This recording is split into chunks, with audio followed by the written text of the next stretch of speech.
Bienvenue à La Santé au-delà des mots. Un rendez-vous avec des gens passionnés du réseau de la santé. Jean-Pierre Gagné, lui-même médecin, vous fera partager sa passion pour le domaine et vous fera découvrir une foule d'invités et d'acteurs clés du réseau. Voici votre animateur, le docteur Jean-Pierre Gagné. Bonne écoute.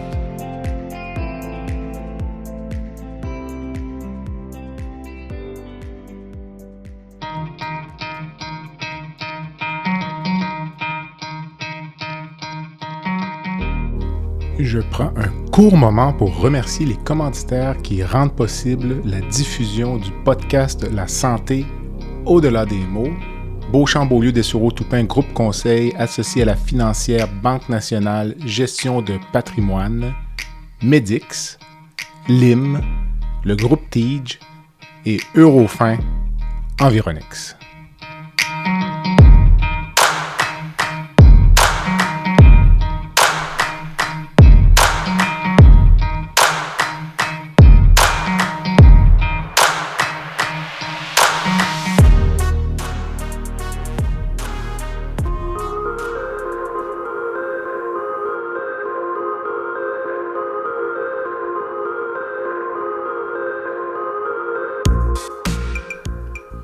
Je reçois Madame Camille Lemay, porteuse d'une stomie en raison d'une maladie de Crohn fistulisante. Camille raconte avec franchise son parcours marqué par la douleur, l'anxiété et l'absence de rémission pendant plus d'une décennie. Une lettre ouverte publiée en 2025 dénonçait les préjugés à l'endroit des personnes stomisées et c'est là que le balado d'aujourd'hui tire son origine. Camille aborde avec moi les défis d'appareillage, l'intimité, la sexualité et une foule d'autres sujets avec sincérité. Son message, ça peut aller mieux. Bonne écoute.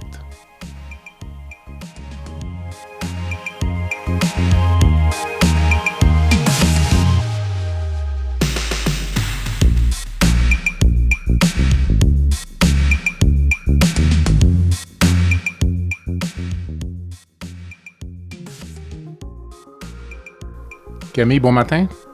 Bon matin. Ça va bien? Oui, ça va, toi? Oui, ça va bien, merci. Alors, merci d'avoir accepté l'invitation là, du balado La Santé au-delà des mots là, pour discuter d'un sujet, à ma foi, un peu tabou dans la société, là, les stomies. Oui. Puis, ça a commencé par une lettre ouverte dans le journal La Presse qui faisait suite à une émission là, qui est Stat. Là, que, en toute honnêteté, je n'ai pas vu l'épisode, mais je peux facilement imaginer ben c'est l'enjeu parce que c'est un enjeu que je connais. Hein? C'est suite à l'épisode de Stat, mais c'était comme la petite goutte de trop, je pense, qui a fait réagir pas mal de gens. Qui a fait déborder le vase. Donc, les gens pourront aller certainement l'écouter, mais je peux tout à fait imaginer, étant dans le milieu, là, c'est des choses auxquelles on est confronté là, régulièrement. Et c'est venu me toucher encore plus, là, donc c'est ma capsule publicitaire, puisque nous avons ici à Québec une fondation qui s'appelle la Fondation Digestive. Donc, les gens pourront visiter le site web qui est fondationdigestive.ca. Et l'une de nos missions, c'est de déstigmatiser donc les maladies digestives, puis le port d'une stomie est certainement là, un enjeu majeur. Donc, puis on a des gens près de notre fondation qui sont porteurs de stomie et que tu dois rencontrer prochainement. Donc, on va boucler la boucle. Donc, une belle mission. Excellent. Une belle mission. J'aimerais, Camille, pour commencer, que tu me parles un peu finalement de toi, là, de ta maladie. Là. Je regardais ton profil, je regardais la date des études, puis là, je me suis dit, elle est probablement tombée malade dans la vingtaine, mais tu sauras me le dire ou... Exactement. Ouais, okay. je suis un... Mes médecins puis moi, on dit que je suis comme un cas très atypique, mais très typique en même temps. D'accord. Dans le sens où le début de ma maladie a été très typique. 20 ans, pile poil, diagnostic de Crohn. Après, peut-être 6 mois de maladie un peu plus intensive. Tu sais, je pense que ma deuxième année d'université, j'ai perdu 20 livres à peu près. Quand même. Puis c'était pas parce que je faisais du sport. Là. J'étais très sportive dans mon adolescence. J'ai tout arrêté à l'âge adulte au début. Puis c'est vraiment, j'ai été malade. J'ai perdu beaucoup de poids, mais j'avais tous les symptômes de la petite brochure qu'on m'a donnée. Donc, grosse diarrhée, souvent urgence de trouver les salles de bain, gros maux de ventre. Tu sais, je devais quitter les salles de cours à peu près 4 à 5 fois par cours de 1 heure et demie, là, Mhm. pour aller à la salle de bain. Des ulcères plein la bouche, perte de poids, sueur nocturne. Vraiment, tout ce qui pouvait exister, je l'avais. Euh, Mais toi, tu n'as aucune idée de que c'est ça à l'époque. Non, OK. zéro. Et le pire, en fait, la blague là-dedans, c'est qu'à l'époque, j'habitais dans une grosse colocation parce que Montréal, petit budget, gros appart à 4. Mhm. Puis un de mes colocs de l'époque, c'était mon meilleur ami. Puis à un moment donné, quand j'ai eu mon diagnostic, j'ai dit, ouais, finalement, j'ai la maladie de Crohn. Il dit, ah ben oui, j'aurais dû m'en douter. OK. Il avait fait, lui, souvent, son projet de fin de deck en sciences nat sur la maladie de Crohn.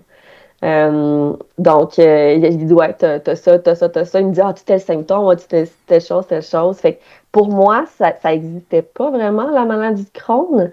Je savais que j'étais à risque de quelque chose parce que mais déjà au cégep, j'avais eu 1 ou 2 épisodes très espacés de diarrhée sanguinolente. Donc, moi, je pensais que c'était mes menstruations, tellement il y avait de sang, en fait, qui était là. Puis après ça, rapidement, quand on calcule les jours, on se dit, ben non, c'est pas du tout là dans mon cycle. Donc, j'étais suivie par une gastro-entérologue 1 fois par année. Quand ça arrivait, j'avais un rendez-vous de suivi, mais mes tests sanguins, le reste était normal. Mais là, quand ma mère m'a vu arriver après, parce que j'étudiais pas dans ma ville natale, donc quand ma mère m'a vu arriver l'été, elle a fait, Ça ne on va marche pas. prendre, ouais, on prend rendez-vous, puis rapidement, là, première colonoscopie, j'ai eu mon diagnostic. Donc, c'est une colite de Crohn, donc? Mon diagnostic, c'est un Crohn fistulisant OK. complexe, dans le sens où ça a pris quand même, moi, 12 ans avant qu'on puisse m'emmener dans ce qu'on appelle une rémission clinique, là. Euh, Puis, on l'a vraiment toujours traité comme un Crohn. Euh, J'avoue que le diagnostic, des fois, les professionnels le savent plus que même C'est ça. les Mais je comprends que patients, c'est là. plus ton côlon qui était malade que ton petit intestin. Ouais, OK. exact. Colon, rectum, bouche. D'accord. Parce que les ulcères, j'en ai eu longtemps, beaucoup, au point d'avoir besoin de greffe de gencive parce qu'il y avait des trous qui s'étaient faits dans ma gencive. Ouais, ouais, ouais. C'était. Je suis un cas étudié à l'Université de Montréal en dentisterie. D'accord. En quelle année sommes-nous, pour situer nos auditeurs, peut-être? Lors de tous ces symptômes-là, ben, quand ça a commencé, donc c'était en 2010. OK, donc pendant tes Euh, études, OK, parfait. Exactement. Pendant mes études, je dirais que, tu sais, des fois, les employeurs te demandent c'est quoi ta plus grande fierté professionnelle et tout ça. Puis, bon, je leur sors toujours un truc de job, mais en vrai, ma plus grande fierté, je pense, ça a été de finir mon bac en 3 ans. En étant malade. Euh, En étant malade. J'avais même signé à l'époque un contrat avec mes colocs pour dire écoutez, je suis malade, j'aurais envie de manquer tous mes cours, mais il ne faut pas me laisser. Fait que j'avais un contrat qui disait à moins vraiment d'avoir de la grippe avec une grosse fièvre ou un gros virus qui est officiel, je ne peux pas manquer de cours à cause de mon Crohn parce que sinon j'aurais manqué tous mes cours. Quand même. Euh, ouais, mais ça, j'étais très, très fière de ça. Te rappelles-tu le contexte ou le moment où tu as dit, ton médecin t'a dit Camille, tu as la maladie de Crohn? Je Ouais. présume que c'est après la coloscopie. Classiquement, on a eu Ouais. une petite sédation, on était un peu entre deux eaux. C'est le sentiment que j'ai, là, je sais pas. Oui, ben oui, je m'en souviens. Je m'en souviens puis je m'en souviens pas parce que justement, c'était ma première fois d'avoir une colonoscopie. Puis j'avais vraiment beaucoup réagi à la sédation. Je me suis réveillée, je vomissais, là. Tu sais, c'était pas une belle expérience. Puis dans mon souvenir, je suis dans une chaise, quasiment dans un corridor. J'étais de retour dans ma ville natale, à Gatineau. Euh, Gentille gastro-entérologue là, qui m'a suivi pendant mes premières années. Mais tout ce que je me souviens, c'est ben Camille, c'est ça, t'as la maladie de Crohn, puis après ça, c'est un blanc total. Hmm. Je sais pas comment je suis sortie de là. Je sais juste que mes pas étaient lents et lourds, puis que tout à coup, c'est comme un soulagement parce qu'on met un mot sur ce que t'as, mais en même temps, ça sonne comme une fatalité parce qu'à 20 ans, ça veut dire qu'on a une maladie. C'est pas un virus, c'est pas quelque chose de passager. Euh, Puis j'ai ma mère avec moi qui est infirmière, donc qui quand même connaît le milieu de la santé. Ça travaille en périnatalité. C'est pas du tout son secteur Mais d'activité, quand mais même. quand même. Mhm. Euh, Puis ma mère qui est une personne assez calme, tu sais, qui était calme, ben, que je voyais dans ses yeux qu'elle était quand même attristée par la nouvelle. Donc je savais que c'était pas quelque chose de joyeux, là. Mhm. Ouais, ça c'est le souvenir que j'en ai. Et par la suite, je présume traitement médical, cortisone ou stéroïdes. Ouais, En fait, moi, je suis de l'époque où on n'avait pas droit tout de suite d'entrée de jeu aux nouveaux médicaments biovivants. Donc, ça a été tous les traitements du livre. Il fallait qu'on prouve, en fait, que tous les traitements avaient échoué avant d'avoir droit à ces médicaments-là. Donc, les 3 années qui ont suivi, ça a été une suite d'échecs, en fait, de traitements médicaux. Beaucoup de stéroïdes. Stéroïdes, je vais en avoir eu tout au long de mon parcours. On arrêtait, on recommençait lors des crises, là. Mon dernier traitement stéroïde avant d'arriver à ma rémission a duré 5 ans, ce qui est vraiment pas typique ou souhaité. Mais ouais, vraiment tous les traitements du monde, tous les effets secondaires du monde, à une période de la vie où on se découvre un peu, tu sais, la jeune vingtaine, c'est là où on fait des expériences, qu'on se fait de nouveaux amis, qu'on sort et tout ça. Puis j'ai eu la chance d'avoir... En fait, je pense que ça aide à faire un tri aussi dans les personnes qui sont proches de toi, d'avoir une maladie comme ça, parce que tu sais si elles sont là pour les bonnes raisons. Parce que t'es pas toujours prête à faire le party, t'as des limitations, mais en même temps, t'as envie de vivre ta vie. T'sais. Fait que c'est des gens qui vont vouloir t'accompagner là-dedans, qui vont vouloir profiter de la vie avec toi, puis qui vont pas te juger ou encore moins t'apprécier pour ces différences-là.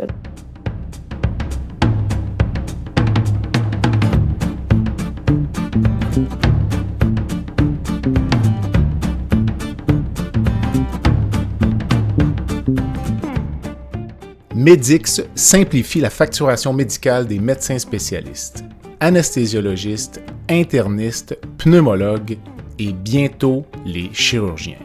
Grâce à une application mobile conviviale et une expertise personnalisée, Medix fait une différence réelle dans la vie des médecins. Sauvez du temps, réduisez les erreurs et optimisez vos revenus avec Medix. Medix est fier de desservir plus de 60% des anesthésiologistes du Québec.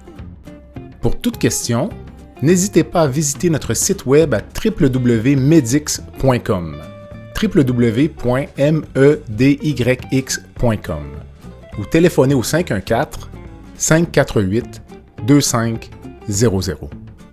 Là, tu me parles de rémission, ça sous-entend que tu as été bien à certains moments puis qu'il y a eu une rechute si tu as fini en chirurgie? En fait, dans mon cas, c'est ce qu'on appelle, parce que je suis suivie à McGill, donc mon vocabulaire des fois est en anglais, là, mais mon baseline, donc ma normale à moi, était malade. Okay. Donc, j'ai pas été pas malade pendant 12 ans. Donc, de 20 ans à 32 ans, je vivais quand même une vie normale. Là. Je travaillais, j'ai voyagé un peu, j'avais des amis, un chum, je faisais un peu le sport, mais c'est juste qu'il y avait beaucoup, beaucoup d'accommodations que je devais faire de mon côté. Voyager, par exemple, était très, très stressant parce que c'était un accès total aux salles de bain. Moi, mon Crohn, c'est ça, il l'était parce que j'en ai plus, mais du côté du côlon et du rectum. Donc, ma capacité de rétention était aussi affectée. Fait que pour moi, c'était de trouver une salle de bain, j'ai 30 secondes. Mais j'ai eu des hauts et des bas. Des fois, j'ai entendu, je me souviens pour la première fois, je pense en 2017, que mon corps montrait des signes de guérison partielle. Donc, on allait vers la bonne voie. On l'a même célébré avec des amis. Je me souviens encore de la face de tout le monde qui était tellement content. Puis 2 mois après, je rechutais. Okay. Fait que ça a été beaucoup un parcours en dents de scie jusqu'aux chirurgies que j'ai eues en 2021. Là, ouais. D'accord. Qui a constitué en... Je ne vais pas mettre les mots dans ta bouche, mais j'ai une bonne idée. Donc, qu'est-ce qu'on a fait comme intervention? Ça a été fait en 2 temps. Puis ça, ces chirurgies-là, je pense que c'est important pour comprendre un peu mon parcours de mentionner qu'on m'en a parlé pour la première fois en 2017. Parce que, comme je disais, mon Crohn à moi, il est fistulisant. Donc, je faisais beaucoup de fistules, infections. Puis avec ça vient des abcès périanaux. Donc, très mal placés, très douloureux, parfois complexes à aller traiter. J'ai dû faire à peu près une quarantaine d'abcès dans 2 ans. 6 qui ont dû être drainés en salle de chirurgie. On faisait des blagues à l'hôpital où j'étais en disant « Ouais, le système est gratuit, donc lâche pas. » Tu sais, c'est... carte fidélité. Ouais, c'est pas le fun parce qu'avec ça viennent tous les cétons, les petites tuiles pour drainer, toute la complication qui vient autour de ça. Puis à ce moment-là, j'ai un gastro-entérologue sur place qui était pas celui qui me suivait à l'époque, mais un autre d'urgence m'avait dit considère la stomie, tu sais, t'es peut-être rendu là, on pourrait donner une pause à ton corps, le temps qu'il se refasse, puis j'avais été paniquée à l'idée de ça. Donc là, on est en 2017 et ma première chirurgie de stomie, je l'ai eue en 2021. Donc il y a quand même eu 3 ans, quasiment 4 entre les deux, où mon nouveau gastro et moi, qui me suivait avec beaucoup de gentillesse. C'est une personne qui est très assidue, très rigoureuse. Je l'ai rencontré quand j'ai changé d'hôpital, puis il est très sérieux. Avec lui, on sait où est-ce qu'on s'en va. Mais à chaque fois, il me disait, tu le sais, c'est quoi la solution? Ben, pas la solution. La piste que je te propose, moi, c'est la stomie temporaire. T'es pas là, on t'attend. J'étais pas rendue là mentalement. Puis est arrivé un moment, donc COVID, là, ça c'est quand même une particularité de mon histoire. Là. En 2020, à l'été, on se fait un road trip avec mon chum, puis là, la rétention, elle est plus là, la fatigue, elle est chronique, constante, épuisante, et je suis à bout mentalement aussi de cette maladie. Je travaillais dans mon bain, pour vous donner une idée. Là. J'avais tellement mal tout le temps que les bains me relaxaient, fait que j'avais mon laptop de job, puis je travaillais dans mon bain, puis fait que c'était plus vivable. Donc, j'ai demandé, moi, à avoir une chirurgie. J'ai demandé à avoir une colostomie. Donc, le plan de marche qu'on était avec mon chirurgien, il m'a demandé c'était quoi mon objectif. Je lui ai dit, plus jamais faire caca de ma vie. Puis, je me suis encore laissé à faire, il dit, ben, c'est un peu drastique. Mm-hmm. J'ai dit, non, je vomis presque de douleur chaque fois que je vais à la salle de bain. Puis, ça arrive 15-20 fois par jour. Fait que je veux plus. Je peux plus.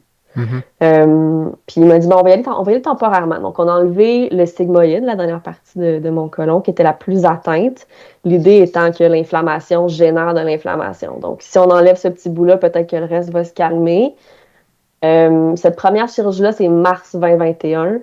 Puis, ça a fonctionné pour 2 semaines.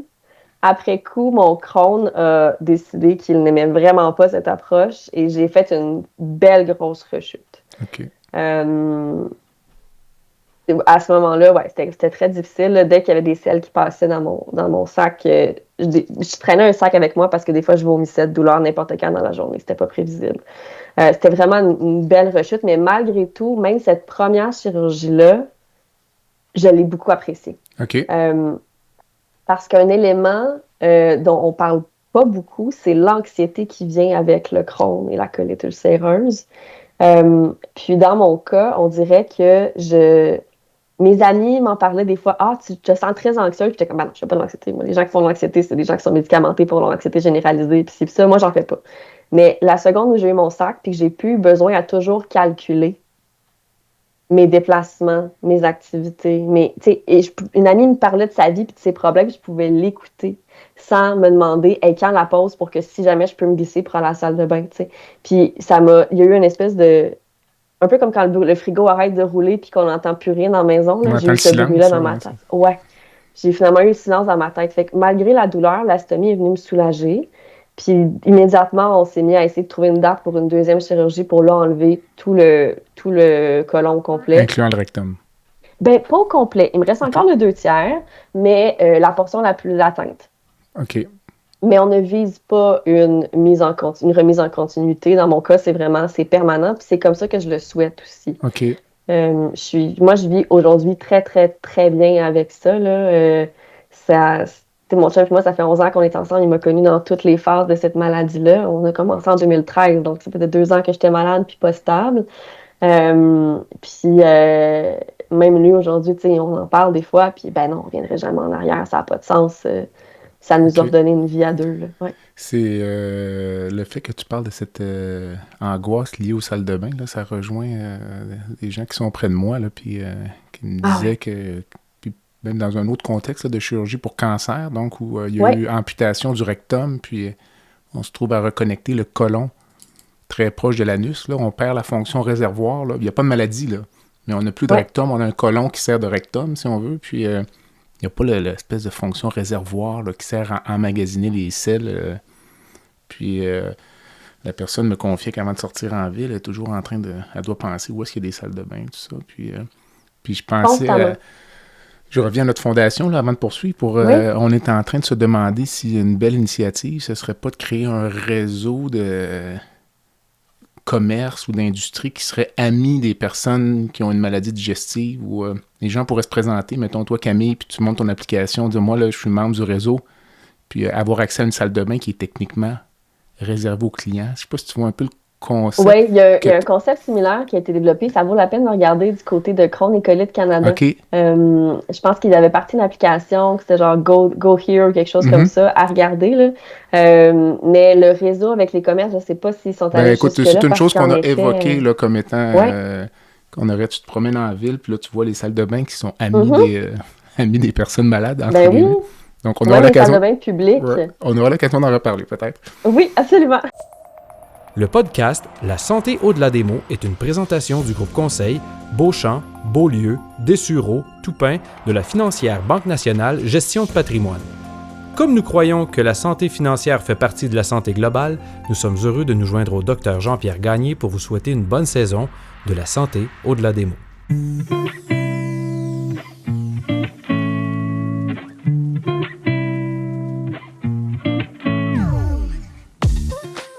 Fer et Velours est une entreprise de Québec spécialisée dans la location de mobilier vintage et création d'ambiance. Nous vous proposons une offre de service à la carte et selon vos besoins. De la simple location à la gestion événementielle complète. Chez Fer et Velours, notre slogan est de faire différent avec élégance. Visitez notre site web au www.fervelours.com. Au plaisir de vous rencontrer.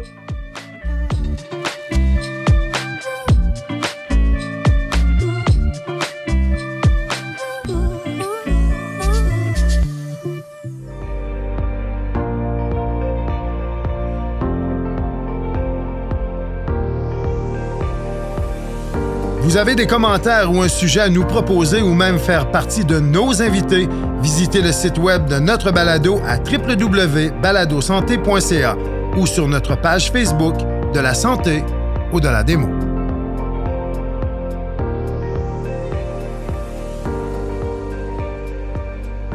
Alors, on revient finalement à ta réaction quand tu as vu Stat, là, puis le dégoût là, suscité par le fait qu'on devait s'occuper d'un patient qui est porteur d'une stomie. Là.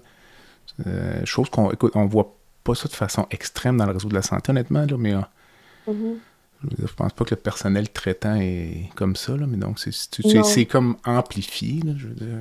Mais souvent, à la défense de l'émission, quand la réaction est très négative, puis c'est pas juste Stat, là, c'est dans d'autres émissions aussi télévisées, c'est rare que la réaction négative ou de dégoût vienne du personnel médical. Ça vient souvent de l'entourage. Donc, dans l'épisode qui a été diffusé au début janvier, c'était... Puis j'en ai débattu avec ma mère après coup quand je l'ai appelée en disant « Là, ça n'a pas de bon sens. » Elle dit « Oui, mais voilà comme ça. » C'est un gars qui va à son bachelor, qui a un accident de paintball stupide où ses coéquipiers le tirent dans les fesses, puis il finit par s'exploser le rectum, donc il a besoin d'une stomie. Mais c'est juste la réaction de la conjointe d'appeler ça son maudit sac à marde. Je sais pas pourquoi, mais le mot vient nous chercher parce que...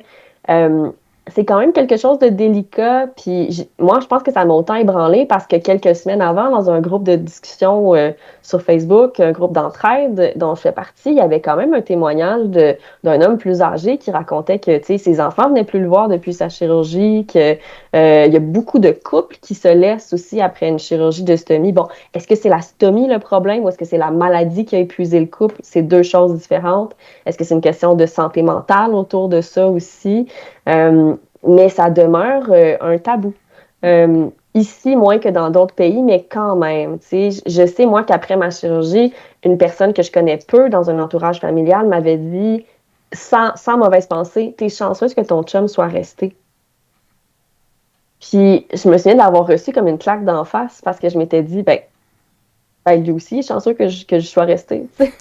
Dans le sens où je suis pas moins parce que j'ai un sac. Je suis chanceuse qu'il ait pu m'épauler dans ma maladie, mais le sac n'aurait pas dû l'empêcher, n'aurait pas dû le faire partir. C'est la maladie peut-être qui aurait pu nous pousser à bout parce que c'est pas évident d'être avec quelqu'un qui est malade. Mais ça, vraiment, puis c'est là que j'ai vu qu'il y avait quelque chose à défaire. T'sais. Au final, ça ne reste qu'un sac. Puis c'est pour ça que je trouvais important d'utiliser cette occasion-là pour en parler. Et d'ailleurs, la presse m'a écrit après, les coordonnateurs de la section dialogue dans la presse m'ont écrit pour dire, écoutez, on reçoit vraiment beaucoup de messages positifs depuis votre lettre de lecteur, puis on en transféré un d'une lectrice qui disait en gros qu'elle ne connaissait personne avec une stomie, elle n'avait jamais pensé à la stomie, mais qu'en lisant l'article, puis en effet, elle regardait Stat ou les autres séries télé auxquelles elle avait pu peut-être être en contact avec ces sacs-là, que pour elle, voyons, ça n'avait pas de sens de ne pas aimer ça, puis de se dire, tu sais, est-ce qu'on dénigrerait quelqu'un, par exemple, qui aurait une prothèse après une amputation? Ben non, on le ferait jamais ouvertement comme ça à la télévision. Là. Mais le fait que cette lectrice dise qu'elle ne connaît personne qui est porteur ou porteuse d'une stomie, c'est impossible. Ça veut dire qu'elle côtoie des gens qui n'en ont jamais parlé. Là. Exact. C'est plus ça, selon moi. Là, donc, ne pas en parler, c'est correct. C'est un choix personnel, c'est ça. Exact. Dis-moi, dans les groupes de discussion auxquels tu participes ou que tu animes, au-delà de l'enjeu de la stomie, ce qu'on voit beaucoup en clinique, c'est les problèmes d'appareillage. Là, donc, d'avoir une stomie, c'est une chose, mais d'avoir une plaque qui décolle 3 fois par jour, puis ça, c'est vraiment un problème majeur. Est-ce que c'est des choses qui ressortent auxquelles j'ai été confrontée? Ou toi, personnellement, ou dans les gens avec qui tu discutes, ou... Ben, ça ressort par moments. Souvent, dans mon cas, en tout cas, ça a été en début de parcours. Okay. Parce que, justement, on doit s'adapter à cette nouvelle réalité-là. On doit trouver les produits qui fonctionnent pour nous, les façons de les utiliser aussi. C'est pour ça qu'il y a des infirmières stomothérapeutes, parce que c'est pas juste une question d'avoir une collerette, donc une petite plaque de plastique qui est collée sur ta peau, après ça, un sac qu'on vient clipper dessus. Il y a 800 variétés. Il y a une pièce, 2 pièces, convexe, concave. Et puis après ça, est-ce qu'on utilise des petits anneaux en dessous? Est-ce qu'on utilise une poudre particulière? On devient vraiment, mon infirmière m'avait dit ça, des artisans du sac. C'est parce qu'on doit tout découper de la bonne manière. Il y a des manipulations qui sont à faire par le patient. Ça, moi, c'est arrivé beaucoup en début de parcours, aussi parce que, après ma première chirurgie qui n'était pas suffisante, j'avais aussi beaucoup d'abcès autour de ma plaie, de ma stomie. Donc, c'est sûr que ça devient plus complexe. Sinon, ça dépend tellement. Ça dépend aussi du gabarit de la personne. Les personnes qui ont un gros surpoids, je sais que c'est plus difficile de faire adhérer une stomie. Moi, au contraire, quand je suis arrivée à mes chirurgies, j'ai été considérée frêle. Donc, j'avais perdu tellement de poids que moi, ma collerette, elle rentrait dans mes côtes. Là. C'était un inconfort de ce côté-là. Aujourd'hui, pour ceux qui regardent, j'ai repris tout ce beau poids santé. Donc, c'était différent un peu comme ça. Je pense que j'ai entendu une histoire d'un homme aussi que lui, il travaillait en construction, il suait beaucoup, il travaillait fort, mais lui, ça décollait. Je suis consciente aussi que j'ai la chance que dans mon cas, ça se passe bien maintenant. OK. Puis ça, j'en suis très consciente dans le sens où moi, j'ai une iléostomie maintenant, donc les selles sont plus liquides qu'une colostomie. Souvent, ça dure moins longtemps, le sac, la collerette et tout ça sur la peau, ça peut se décoller plus facilement. Le mien, je le garde 5 jours. Donc, c'est très bon. Puis ça, je pense que c'est une question de se pratiquer aussi. Puis souvent, il y a beaucoup de gens qui ont une stomie temporaire aussi, donc ils l'ont pas pendant plusieurs années nécessairement. Mais c'est sûr que tu vois pas là où tu pourrais être après quelques années de pratique. Aujourd'hui, ça fait 3 ans que j'ai la mienne, 4 ans bientôt. Puis, Zach, c'est le petit nom qui est là. Zach et moi, on se porte très bien. Des débordements nocturnes, je crois que j'en ai eu un en 4 ans. Il était minuscule parce que quand ton sac devient... Parce que c'est ça qui est particulier quand on a une stomie, c'est qu'on le sent plus quand les selles sortent. En tout cas, avec une iléo, on le sent beaucoup moins parce que c'est justement très liquide. Puis la nuit, c'est pas comme une envie qui va nous réveiller. Par contre, dans mon cas, c'est un inconfort digestif qui va me réveiller si mon sac est plein. Donc, on se réveille quand même, puis on va le vider. On peut adapter l'alimentation aussi, puis les horaires où on mange pour éviter que ça se passe. Donc, j'ai pas eu toutes ces scènes d'horreur qu'on voit souvent, justement, à la télévision, mais il y a des petits trucs qu'on se donne. T'sais. On traîne une rechange. Je présume que cette stomie, finalement, au niveau professionnel, ça a amélioré ta qualité de vie plus qu'autre chose. Donc, avec un travail, c'est pas un travail physique, toi, parce que tu le disais, il y a un enjeu parfois. Nous, on a des travailleurs parfois qui ont des stomies Puis c'est un autre sujet complètement, mais c'est tout ce qui est les hernies parastomales, là, ça devient un enjeu majeur. Là. Je veux dire, les gens sont tout le temps en train d'être opérés pour ça. Donc. Mais toi, ça a amélioré, donc finalement, t'as arrêté de travailler dans le bain? C'est déjà ça.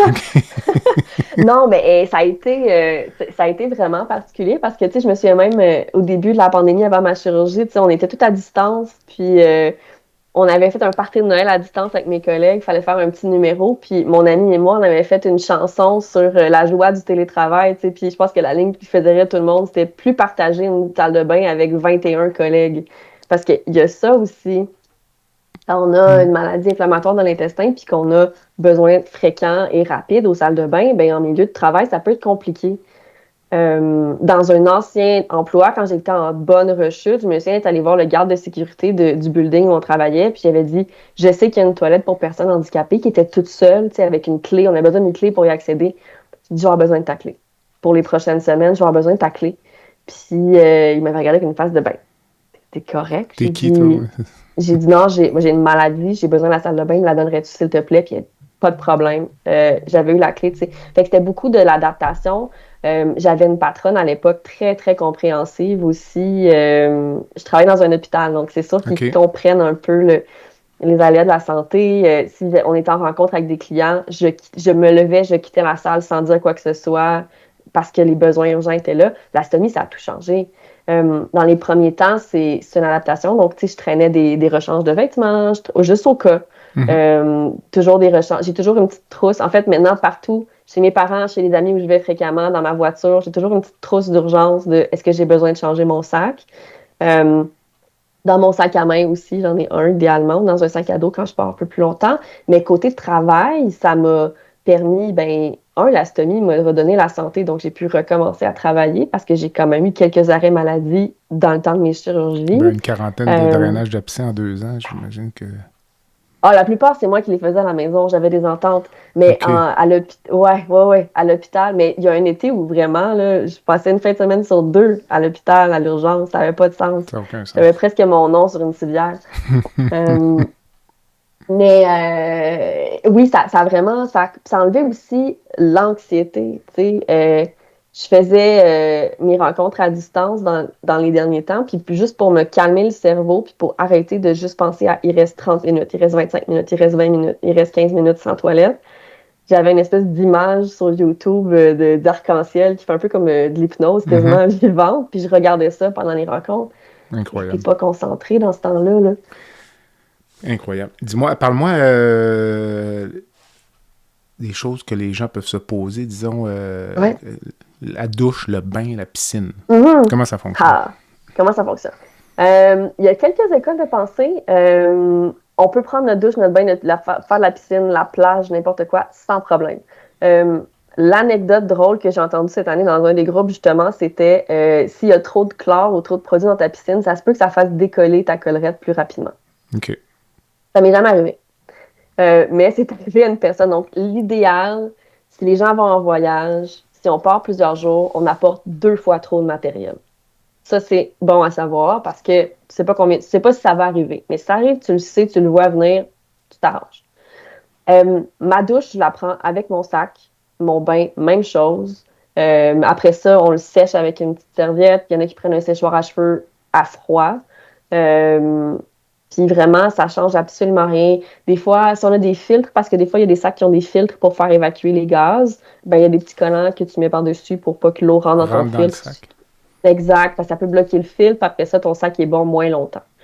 Mais ça change absolument rien. Puis tu sais, même en maillot, ils vendent des maillots de bain pour femmes spécialisés pour ça, pour hommes aussi. Mais pour femmes, la mode est aux tailles hautes. Fait que c'est tellement facile. On en trouve dans toutes les boutiques. Moi, si je décide que je monte ma stomie, ce qui arrive des fois, j'ai un maillot de taille basse, je la monte fièrement. Tout ce que j'ai eu à date, honnêtement, des sourires. Des sourires de gens qui étaient vraiment contents de me voir fière de porter ma stomie. Puis des fois, je la monte pas. J'ai des maillots de taille, une pièce ou taille haute. Puis personne ne le sait à part moi. D'accord. Puis... Est-ce qu'il faut être bien nanti, riche pour vivre avec une stomie? Ça coûte quand même une fortune, à ma connaissance. Surtout les gens qui ont des problèmes d'appareillage, là, dont on parlait tout à l'heure. C'est ça. Ouais, ça c'est le défi. Je dirais que dans mes premiers temps, justement, j'avais des problèmes d'appareillage où j'étais en arrêt maladie.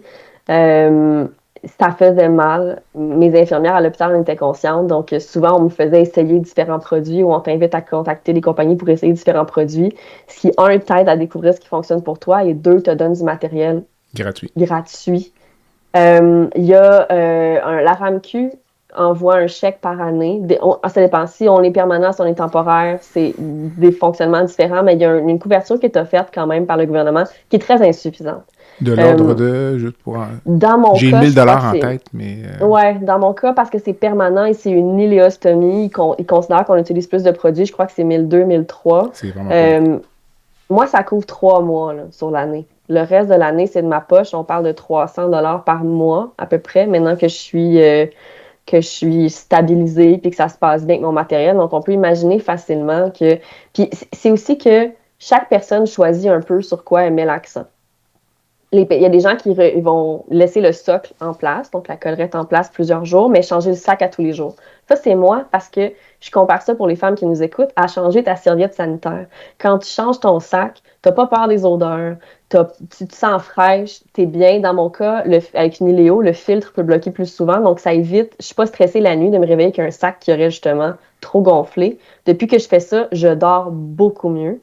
Puis ben dormir, c'est important pour la santé. Fait que moi, j'ai décidé que mon argent, je le mettais là-dessus. Mais tu peux garder le même sac 3, 4, 5 jours si tu veux. T'sais, c'est juste que c'est ça là, le défi aussi. C'est quand les gens n'ont pas l'argent pour payer pour leur appareillage, ils peuvent éviter de le changer aussi souvent qu'ils devraient. Ça peut amener des complications. Parce que quand tu ne changes pas ta collerette ou ton socle assez souvent, ben, tu peux avoir des petites plaies en dessous que tu ne remarques pas puis qui peuvent amener des complications. Fait qu'il y a ce défi-là. Certaines assurances privées le couvrent.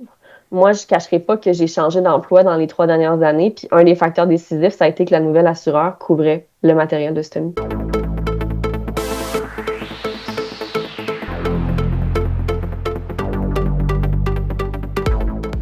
L'IM Santé est fier de lancer Emilia, la toute première application qui permet aux patients de se concentrer pleinement sur leur échange avec leurs professionnels de la santé, tout en générant automatiquement des notes claires, faciles à consulter, à traduire et à partager avec un proche ou un autre professionnel. Alors que les solutions de scribe IA apparues dans le secteur de la santé visaient jusqu'ici à faciliter la prise de notes des médecins, Emilia se distingue en s'adressant exclusivement aux patients. Elle marque ainsi une étape décisive en matière d'innovation en santé au Québec et au-delà.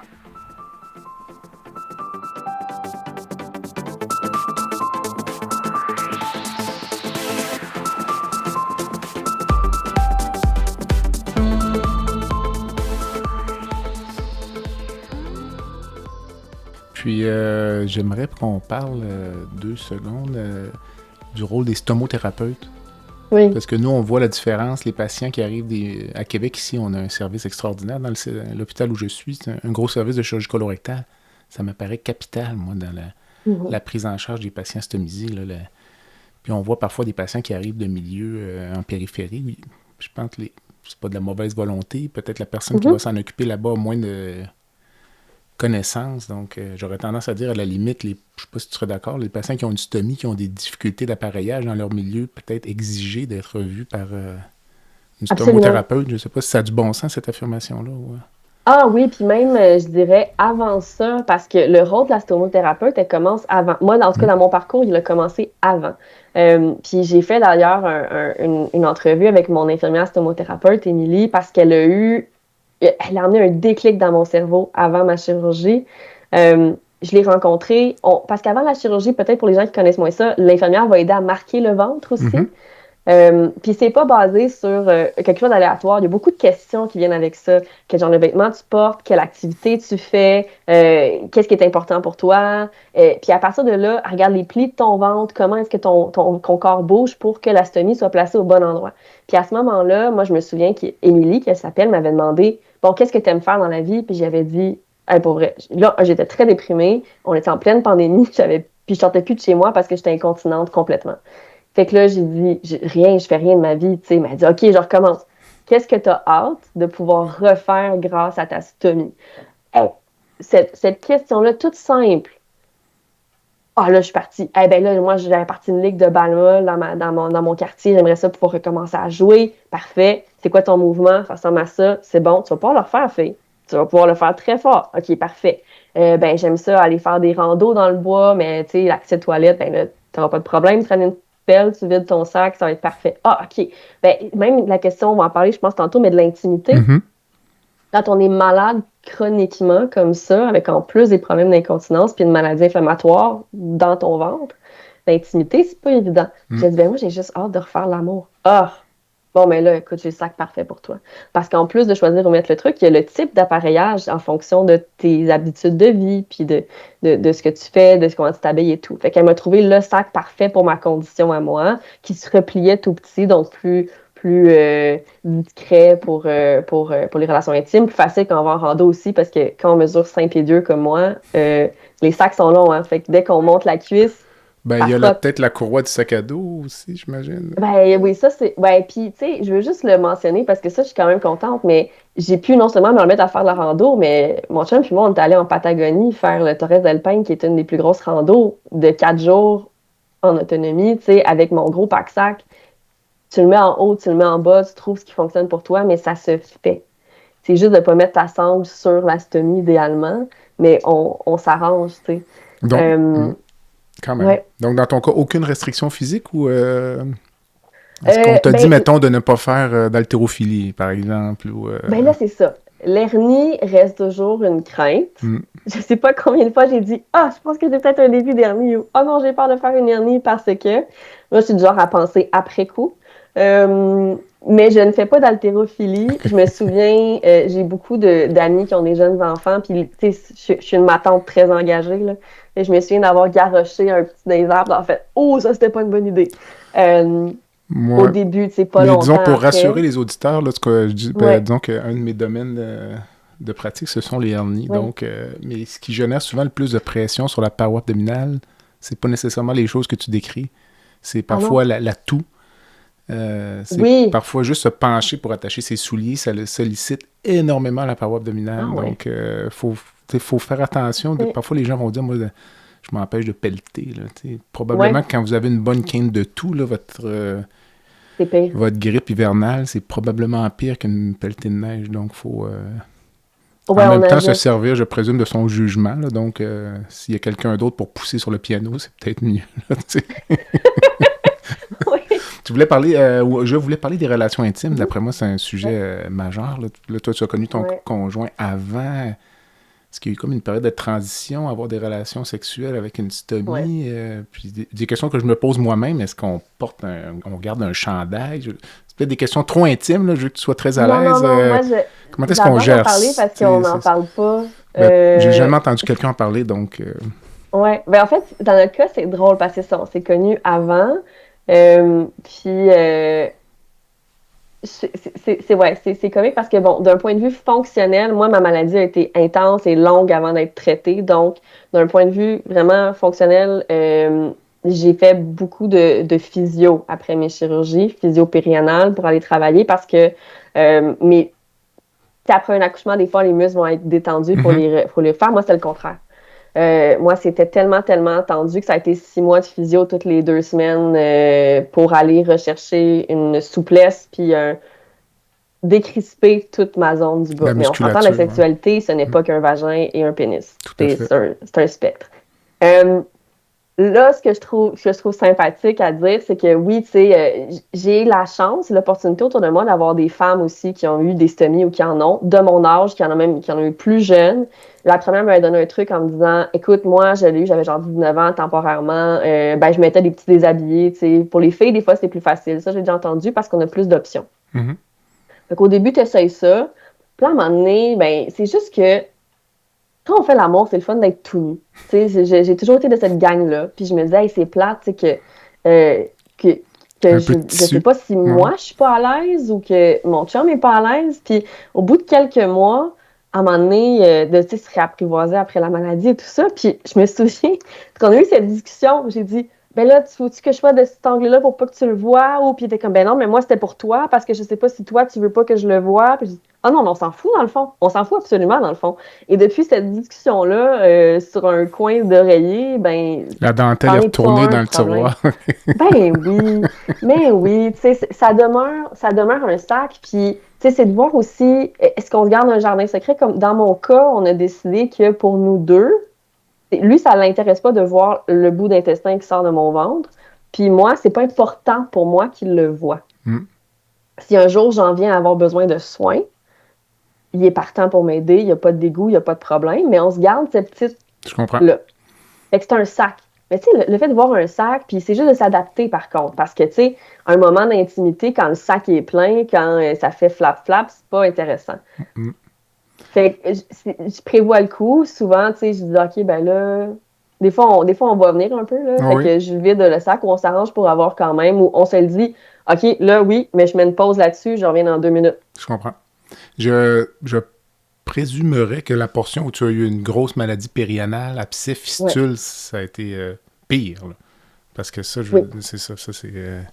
Oh oui, moi, je décrivais ça. Ben, en fait, je décrivais ça comme je t'en jachère.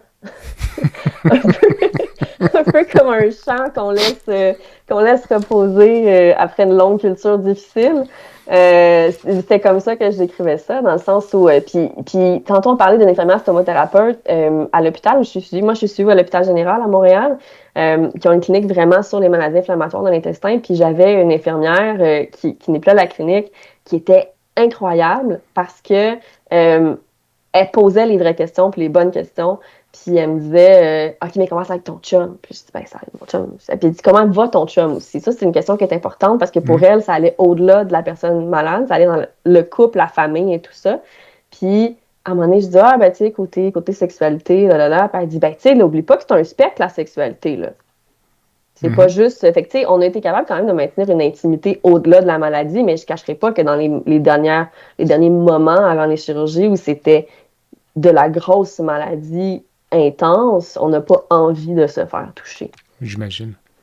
Fait que oui, avec l'astomie, ça a été un renouveau. D'ailleurs, une des femmes avec qui j'avais parlé avant ma chirurgie m'avait dit la même chose. Elle dit, tu sais, moi, après ma chirurgie, là, j'ai eu comme un renouveau de libido, de sensualité, je me voyais pouvoir revivre la jeune trentaine que j'étais en train de perdre, tu sais. Puis c'est un peu ce qui s'est passé dans mon cas aussi, là.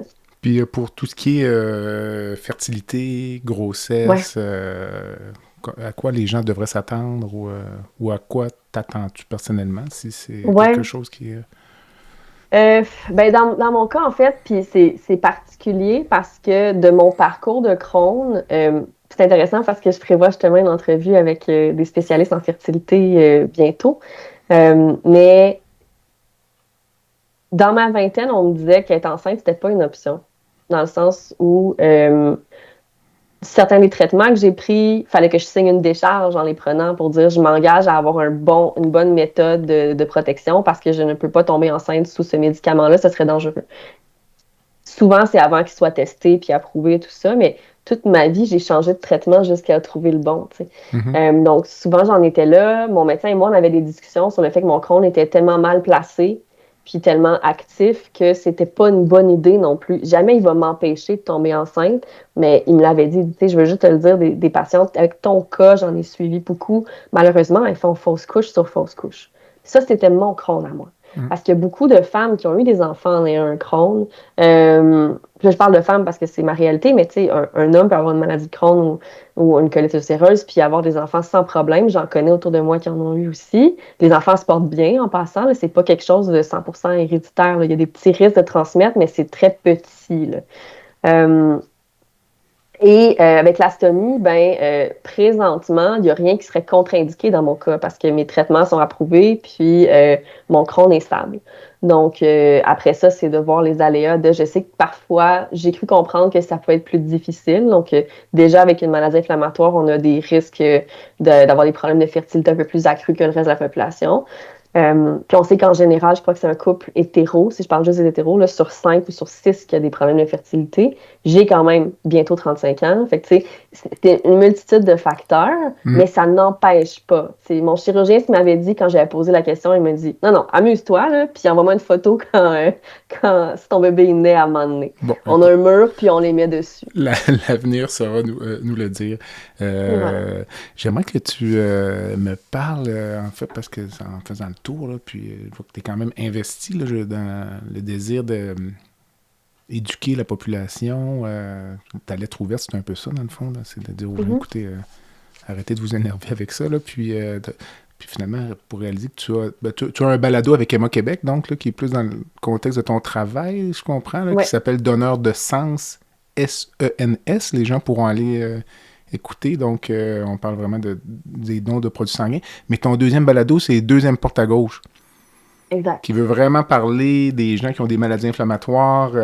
Tu parlais peut-être 14 000 personnes au Québec qui seraient porteurs ou porteuses d'une stomie. Est-ce que je me trompe? Oui. Ou, c'est ça? Oui, c'est le chiffre. Donc, l'objectif de ce balado-là, finalement, c'est... tu disais que tu es un livre ouvert, manifestement, là, si en plus tu en parles régulièrement. Oui, ben en fait, Deuxième porte à gauche, c'est venu d'une envie de créer une espèce de briser le silence puis briser l'isolement des patients. Au départ, on parlait pas de stomie, on parlait que de maladies inflammatoires de l'intestin parce que je sais que ça peut stresser beaucoup de gens de se dire qu'on allie automatiquement la maladie inflammatoire à la stomie parce qu'on veut pas se rendre là. Puis tu sais, moi je vis très bien avec, mais c'est pas mon objectif que tout le monde ait une stomie, loin de là.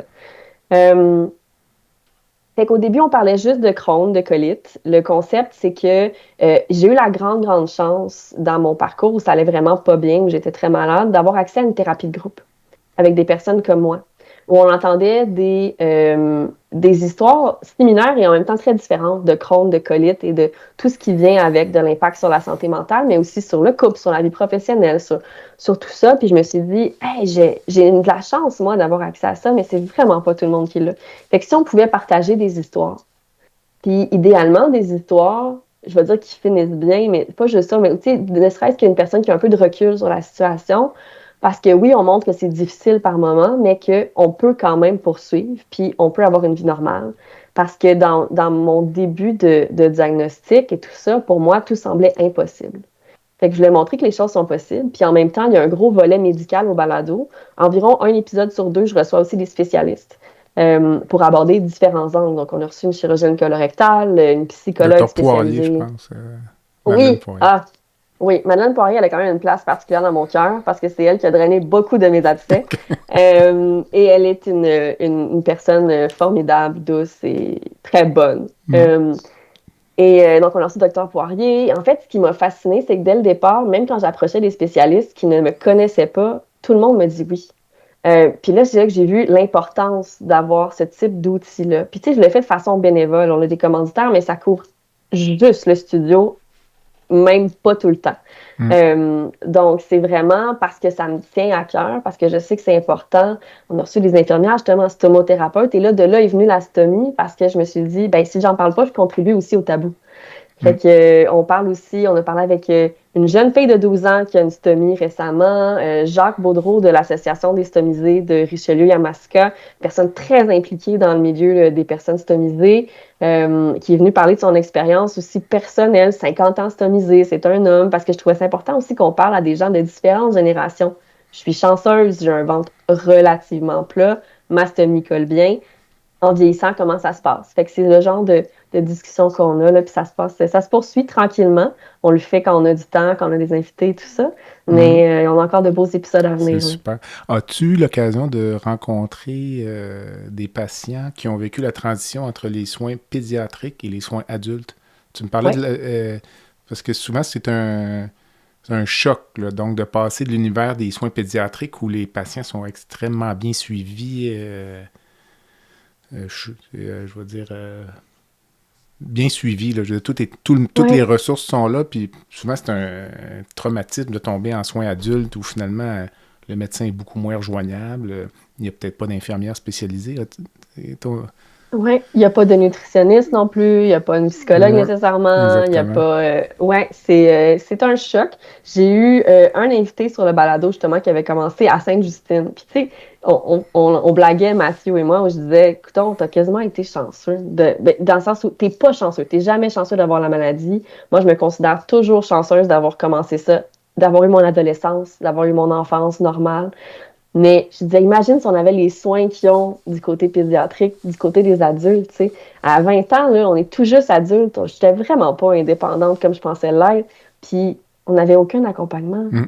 On avait le médecin, il n'y avait pas d'infirmière, il n'y avait pas... il y avait une infirmière, mais c'était pas le même rôle que j'ai maintenant aujourd'hui avec une infirmière quasiment pivot, là. Il n'y avait pas de psychologue, pas de nutritionniste, pas de rien pour expliquer tout ce qui entourait ça, tu sais. La première fois qu'on m'a parlé d'alimentation pour apaiser mes symptômes, je pense que ça faisait 6 ans déjà que j'avais mon diagnostic. Mm. Fait que c'est sûr que on voit un peu les pistes d'infos à gauche et à droite.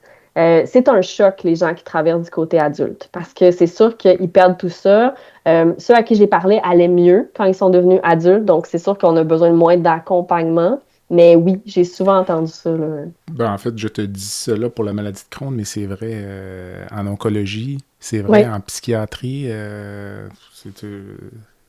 tous les secteurs, on parle tout ce qui entoure le spectre de l'autisme, Mhm. je pense que c'est généralisé, donc il y a sûrement du travail à faire de ce côté. Donc, un petit projet pour notre fondation digestive. Camille, écoute, ça fait quand même un excellent tour d'horizon, donc j'espère que nos auditeurs vont apprécier.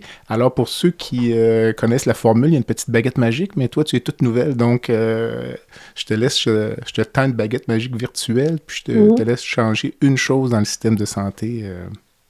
Peu importe le domaine, ça peut être en dehors, au champ gauche complètement, si tu veux, ou... Oui.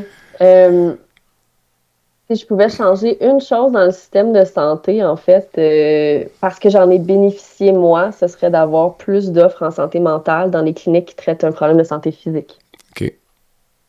Parce que c'est souvent un billet, tu sais, on le sait que ça coûte cher aller en thérapie. Quand on est en arrêt maladie, quand on est malade, on n'a souvent pas l'espace mental pour y penser, pour se dire qu'on peut se le permettre. Puis d'avoir accès à des thérapies de groupe, ne serait-ce que ça, avec des gens qui nous ressemblent, ça peut faire toute une différence. Pas juste en maladie inflammatoire. Excellent. Excellent choix. Puis, as-tu une rencontre de rêve? Quelqu'un que dans le monde, vivant ou décédé? Ben là, ça va être quétaine, mon affaire. Mais On ne juge personne à la santé au-delà des mots. j'aimerais ça pouvoir revoir mon grand-père. Ah, c'est pas la première fois que ça que- sort, ça. Ah, OK. Mm. Parce que mon grand-père, en fait, j'ai toujours été très proche de mes grands-parents. Puis mon grand-papa, j'ai eu la chance de l'avoir jusqu'à il y a 4 ans à peu près. Euh, et il m'a connue très malade, mais il m'a pas connue au sommet de ma forme comme en ce moment. Puis je me souviens, c'est dans ma tête, là, c'est gravé ici. Il m'avait dit, toi, il faut que tu guérisses. Parce que je sais que tu peux faire des grandes choses, mais avant ça, il faut que tu ailles mieux. Mm. Puis j'ai vraiment pas la prétention de dire que j'ai fait des grandes choses, mais il serait vraiment fier des petites choses que j'ai faites. Puis c'est un peu grâce à lui que j'ai fait tout ça, parce qu'il croyait vraiment qu'on pouvait tout accomplir. C'était sa phrase. Ah, et peut-être serait-il soulagé aussi de voir que ça va mieux, parce que Ben oui. une chose dont on n'a pas parlé, une chose dont on n'a pas parlé aujourd'hui, mais c'est la souffrance des proches, j'imagine, pour les parents. Oui. Là, tu parlais de la jeune fille de 12 ans là, qui a une maladie inflammatoire de l'intestin.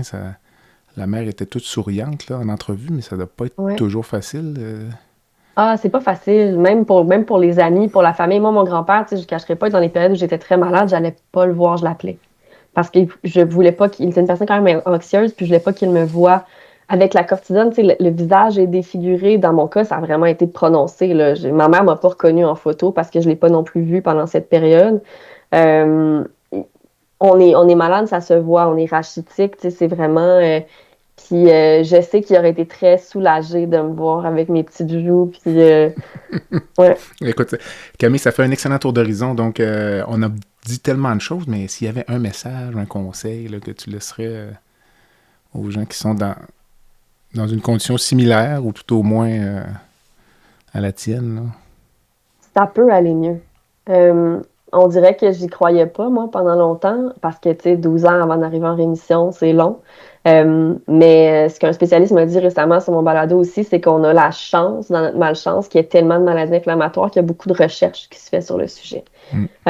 Donc, faut pas perdre espoir. Puis oui, c'est difficile, mais ça existe un moment dans ta vie où les choses se placent. Puis tu vaux pas moins parce que tu as cette maladie-là qu'une personne qui l'a pas. Ça, je le dirais à la jeune Camille. Ouais. C'est bon, ça. Moi, ce que je dirais aux auditeurs qui nous écoutent, parce qu'on le voit, là, les gens qui ont une maladie inflammatoire de l'intestin, toi, tu as toujours été malade, mais parfois, on voit des patients qui sont malades sur une très courte période, sont opérés, vont mieux et cessent leur suivi médical. Fait que moi, comme chirurgien, ce que je dirais aux gens, c'est que si vous avez une maladie inflammatoire de l'intestin, poursuivez vos suivis. Parfois, ça peut prévenir des rechutes ou prévenir des deuxièmes interventions. Donc, il n'est pas rare qu'on voit des patients sortir un peu de nulle part. Là, puis on réalise une résection intestinale il y a 5 ans, jamais eu de suivi, puis on se retrouve avec une récidive, une deuxième intervention. Donc, ça, ce serait mon message, mais plus comme médecin que comme patient. Camille, écoute, message. Ça a été hyper agréable. Donc, tout ça, ça part d'un éditorial dans la presse. Donc, je te remercie énormément là, pour le temps que tu as pris ce matin. Bien, merci à toi. Puis à la prochaine. Salut. Bye. Voilà ce qui complète le balado de cette semaine. Merci d'avoir été à l'écoute et le Dr Jean-Pierre Gagné vous donne rendez-vous la semaine prochaine pour un autre épisode, La santé au-delà des mots.